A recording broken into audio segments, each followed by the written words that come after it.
Yes. Ms. Franks? Yes. Mr. Shadid? Yes. Mr. Price? Yes. Mr. Keating? Yes. Ms. Ford? Yes. Motion carries. Thank you, board members. The State Board of Education approved and released report cards grading public schools across Oklahoma. The grades were supposed to be released in October, but problems with calculations held up the release. The A through F grades are intended to measure how well schools are teaching students, but the report cards have been a lightning rod for criticism from educators. You know, this is an accurate report that is aimed at parents and community individuals. There's absolutely no repercussions associated with it, no punishment coming from the state, no reduction in funding, no consequences whatsoever. It is simply a report to parents about a school's the student's academic achievement within that school. It is hoped to generate conversation among parents and community people and their schools to how together they can work together towards continual improvement of the school. And certainly last year it generated that great interest, and we've already seen some schools going through quite a bit of work in transforming their schools. What will happen to an F school? It is simply a report that goes to them. Now, you will hear later to this that there will be a federal report that will come out, and those are different types of designations. That is apart from the grade card. But essentially, the only thing that corresponds with that is that F schools are named as priority schools. And those schools are offered and can freely receive a great deal of support services from our department. We are going to be sending out those designations, and schools have a chance to appeal their designation. Those designations are priority schools, and those are the lowest performing 5% of schools in the state. Another area are focus schools. Those are schools that have a subpopulation of students, Black and Hispanic students, that are performing below the state average. And so a focus school may be a school that receives a B, but yet they have a subpopulation that is performing below the state average. They can also receive support services to help them focus, essentially, on those students. And then we have reward schools. And those are schools that are consistently high-performing schools, or schools that have very fast, high progress towards improvement over a period of time. And I know Governor Fallon is very interested in all schools and their rate of improvement, particularly those schools that are high poverty schools but have, if you will, beaten the odds that other people would put upon them of being in poverty. And those are schools that are high poverty but also beating the state average in terms of achievement. We highlighted some of those schools today.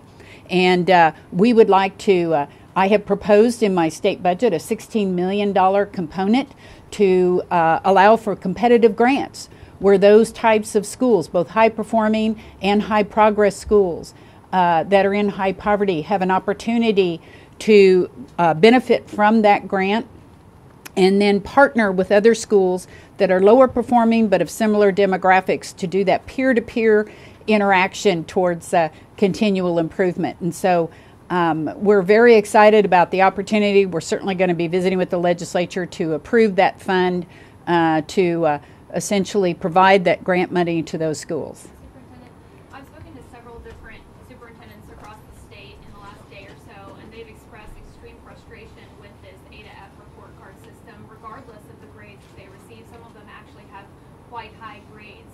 How can you answer their concerns at this point?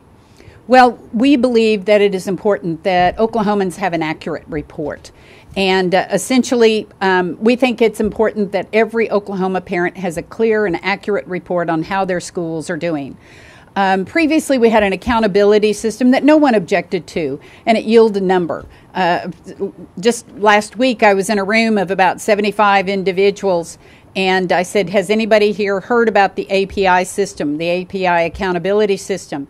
I said, we've had it for a couple of decades, and not one person raised their hand, and I said, exactly, because it was meaningless. This school report gives everyone a clear and understandable grade on how our students are doing, and it is related to academics. And again, we urge parents to get together with their superintendents and to focus on the children. This isn't about adults and about how adults feel. This is about students.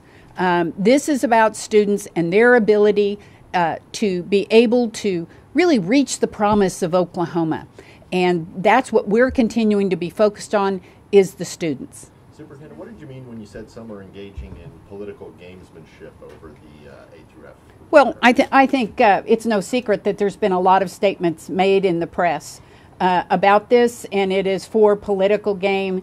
And it's one where these individuals are supporting another candidate and they're using it as an opportunity to do that. That's something I reject. That's for politics. That's for a political race. It is important now. Let's just focus on the students and student academic achievement, and that's certainly something that I'm going to be focused on, and will continue and be happy to work with any of those individuals towards the improvement of students. How much do you think is really superintendents that have a problem with the formula, or maybe just superintendents' resistance to change? Change is hard. I understand that. Change is difficult. It takes a great deal of work. I alluded to that in teachers and the work that they're doing within their schools. I think it's important that we support teachers along those lines, and we understand that. I think it's important to keep the dialogue going. Look, I had 2 superintendents that called me about the issue. I think you heard Ms. McBee talk about the K1 and 2 centers and not having a 3rd grade. 2 superintendents discussed it with me in a respectful manner, in a constructive manner, and I thank them for their input, and we're actually working now on how we can continue to improve next year's grade card. They had a wonderfully valid type of objection, and I appreciate that, and we'll continue to work with them on that. Superintendent, specifically to Tulsa, with such a large number of failing schools in the 30s, what is your message to them to improve? You know, we are ready to work with Tulsa, and we have been working with Tulsa on school improvement. Oklahoma City also had a large number of schools that made D's and F's, and we know also that they are committed towards continual improvement of their school. We know that there's a great deal of work going on in Tulsa to that point. My message to parents within the Tulsa School District is use this as an opportunity to join into the continued improvement of your school. I believe every educator in the Tulsa School District and in every school district is very focused on students being successful. Urge parents to become involved in the answer and the continual improvement of their schools. So, Barresi, you had several schools in Tulsa Public Schools that had more students get proficient scores on the testing, and yet their grades were lower from year to year. How does the formula work that out when it's supposed to focus on it? We have a different formula. The state law substantially changed the grading card from last year to this year.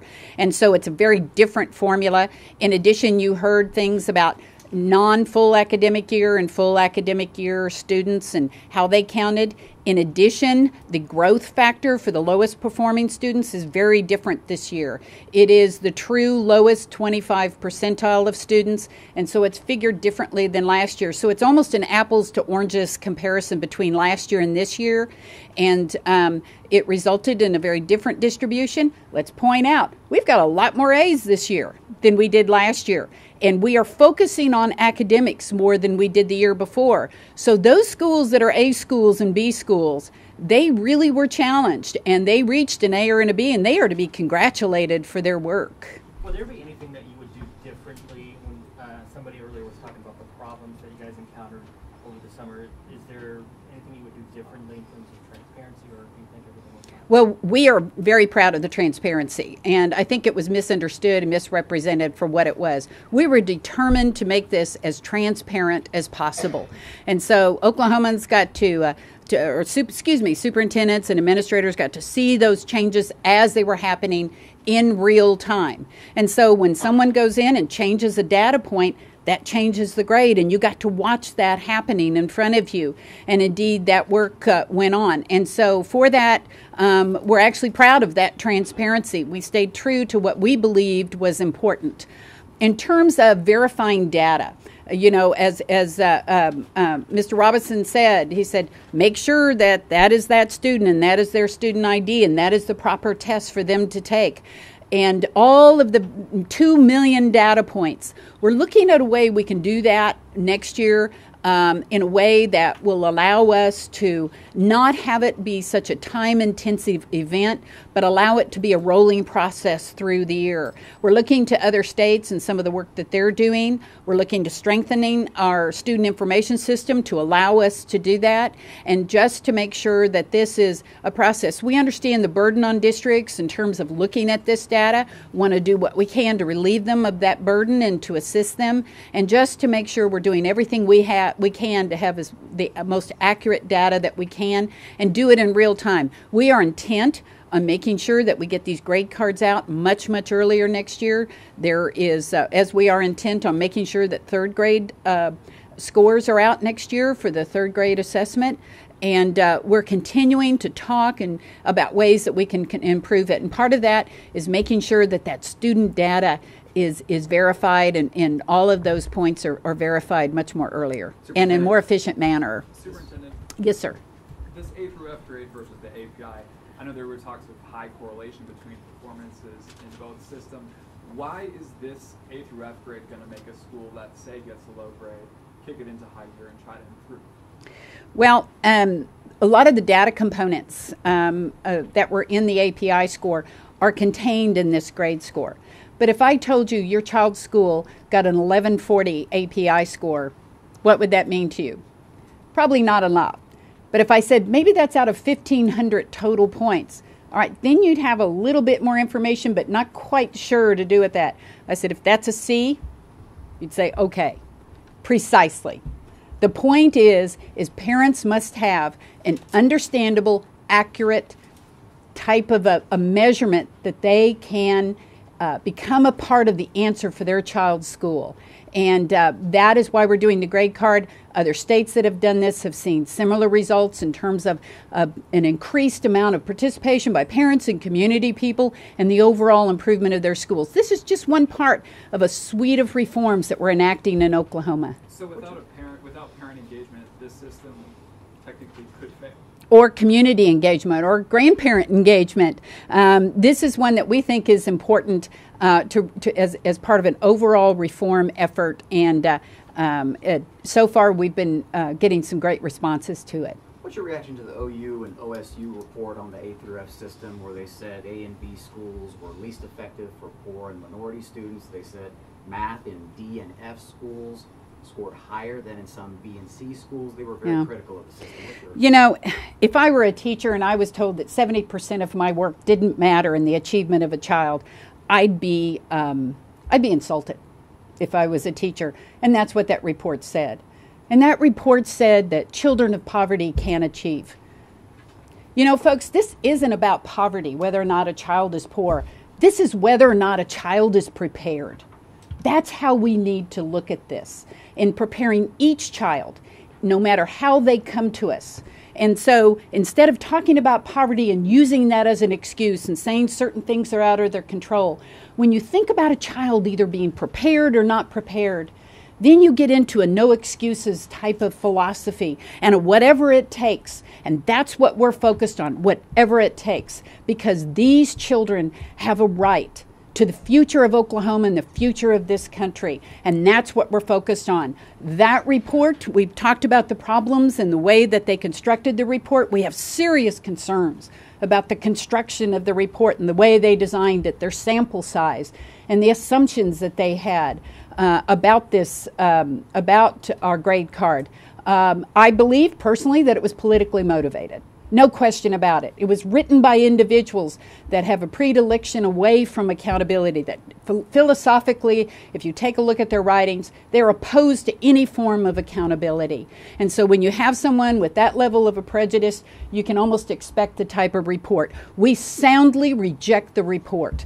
And we look to the advice of outside sources that technically look at our system and are dedicated to continue to improve the grade card, as we are of anything that we're doing around the reforms. We're always dedicated to improving that and to taking constructive type of criticism around that. Superintendent, what's your message to Oklahoma City Public Schools, which have such a high level of poverty?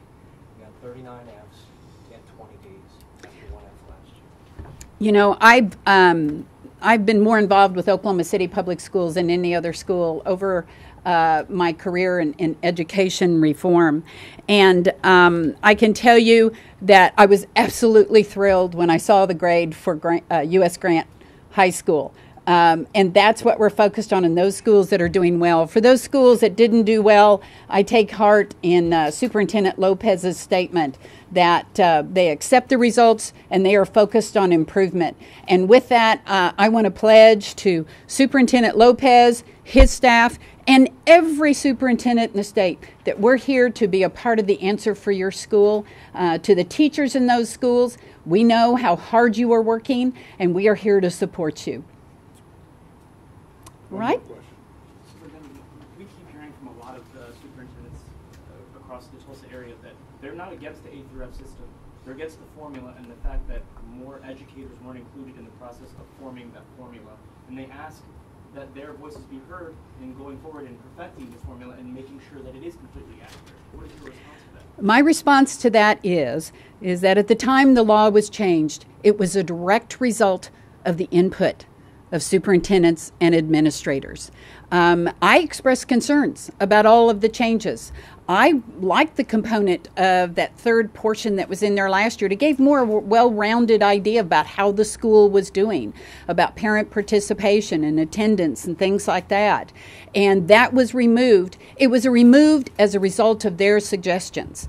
And so, and we continually ask for their input. I have a leadership advisory team of 60 superintendents from school districts from across the state, geographic distribution, large and small school districts, high performing and challenged school districts.